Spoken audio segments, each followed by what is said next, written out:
I remember when Dragon Age Origins came out, playing that game, day one purchase. I love RPGs, and I'd never played anything like it. To be honest, it kind of blew my mind. It really felt like a step forward for the genre, and I fell in love with the characters.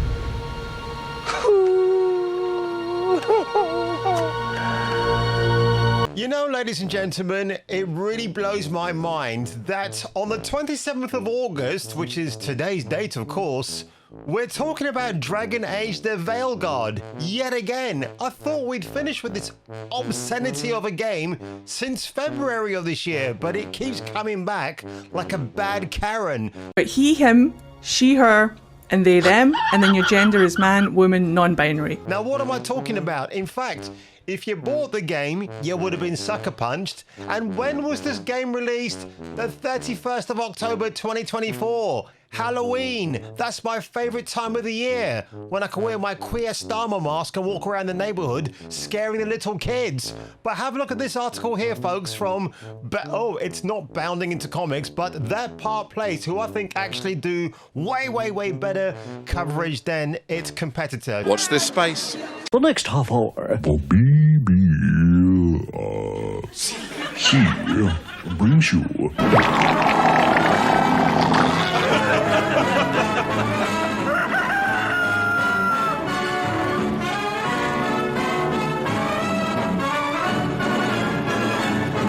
Now brace yourselves, folks, because this is not for the squeamish. Amazon is literally, well, what a big surprise is Amazon, right? They're literally giving away Dragon Age the Veilguard for free. And still, nobody is playing. Now, guys, they desperately want you to play this game for free from our good folks down under in Australia. Right now, only 433 people are playing this game. 24 hours ago, it was 986, and the all-time concurrent peak was nearly 90,000. But that's, of course, the loyal fan base who flocked to play this game on its initial day one release. But let's go back to this article, folks, because I haven't read much of this to know what's going on. And, of course, got to credit Marvin Montanaro for this. For years, BioWare's Dragon Age franchise stood as one of the most respected names in fantasy RPG. That's true. Fans waited for 10 years for the long-promised return of the series, or in this case, the series, hoping for a revival. In this case, it's Comatose, of the magic that made Origins and Inquisition standouts.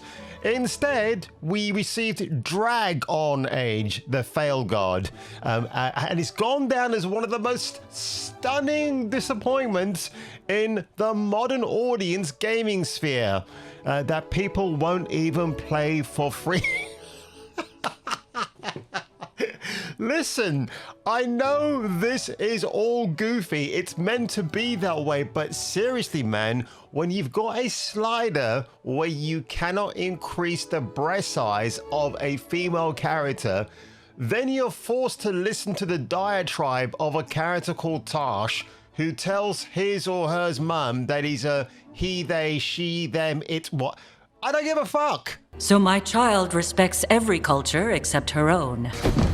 So I'm non-binary. What does that mean? Do not give a absolute flying F. It's a video game. You shouldn't be Corinne Bush, a man who thinks is a woman, the overall director of this particular game, and it was doomed to fail, right? The minute someone like him walks in, looking like the freak show that he does, I'm pretty sure everybody in BioWare must have been having a collective groan, thinking, I need to send my resume out, post it on LinkedIn right now, and be hired by another video games company. I don't want to be associated with this shit. And maybe for some of them, it was a bit too late. But let's carry on, folks. I'm just getting carried away here because this is so hilarious.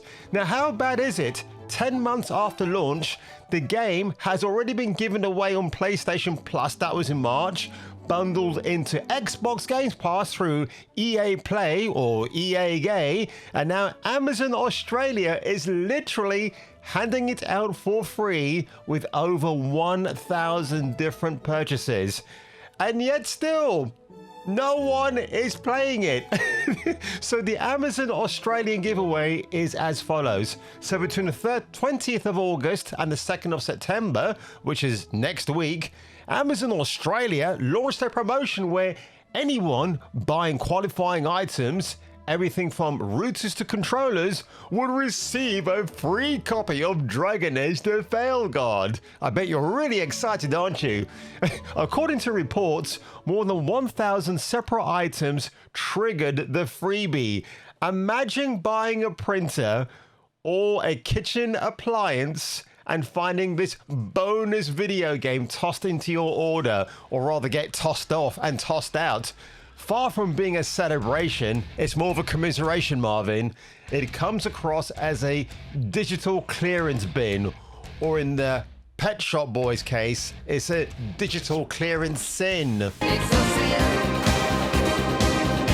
Oh, and look at this, a pattern of Dragon Age the Veilguard free giveaways. Amazon's desperation isn't the first time this game has been pawned off. The timeline tells the full story. Obviously, October 2024, released worldwide as a $70 premium RPG. Just play Baldur's Gate 3 instead. PlayStation Plus, March the 4th, 2025, just 4 months later, it was part of Sony's monthly free lineup for all subscribers. Game Pass, August 2025, dropped into Microsoft's Game Pass catalog through EA Gay, lumped in with other filler titles, and then of course the Australian debacle that's happening. Again, look at this. This is like Disney on steroids. Nobody wants to play this. Go back to the original Dragon Age games, Inquisition and Origins. They're really dark in their gameplay approach and the stories and everything else, the plot line. I've not played them, but I've seen enough footage to see why they're lauded and why they're so celebrated. And the numbers don't lie. Maybe the defenders will say, and we know who the defenders are, it's our friend Eddie from Scotland. Love that. Love the inclusivity. I bet he is crying his eyes out that again, no one wants to play my game. I mean, the way Eddie talks and defended this game, you would think he had some sort of a stake in it. I mean, the only connection that he had is that he's best mates with Corinne Bush, and he was flown out to the Virginia headquarters, I think it is, for BioWare, to get a tour around the studio, maybe play the game for free. I don't know now, I can't remember, and honestly, it's just hilarious to even talk about this. Again, when you make modern shit for the modern audience, that does not exist, folks. This is what happened. And I've got to say, you know, I'm a big Mass Effect fan, and I know sometimes when I do say that, I get attacked in the comments like, bro, you know Mass Effect is a woke game series. I would actually say no, it's not. I've played 1 through till 3, but 3, you got the horrible boss of the called the Banshee, and if you're not the right class, you can't bring her down straight away. So I'm actually replaying that at the moment from the last checkpoint that I was at. But I'll say Mass Effect 1 and 2 are the absolute goats. And when you play that, I certainly don't know why people are calling those particular OG titles woke. I never saw it back in the day, and I don't see it now. If they're talking about same-sex relationships and stuff, you don't have to opt for the same-sex option. It's there if you want to do it. You can be a complete heterosexual bro, and the game shapes its decisions around what you choose, right, to a fairly good degree. And it doesn't matter. The game doesn't punish you if you want to be a heterosexual. That's what I'm trying to say, which is great, because obviously in the real world at the moment, folks, if you even dare to call yourself heterosexual, it's seen as a sin amongst the very strange non-religious people out there. But here we are, folks, yet again talking about Dragon Age the Veilguard, and it only keeps getting funnier every single time I say it. But on that one, ladies and gentlemen, if you were me and if I were you, you should definitely return for the next video. I absolutely was blown away by this. It's beautiful to see the inclusion in the game and to see yourself represented.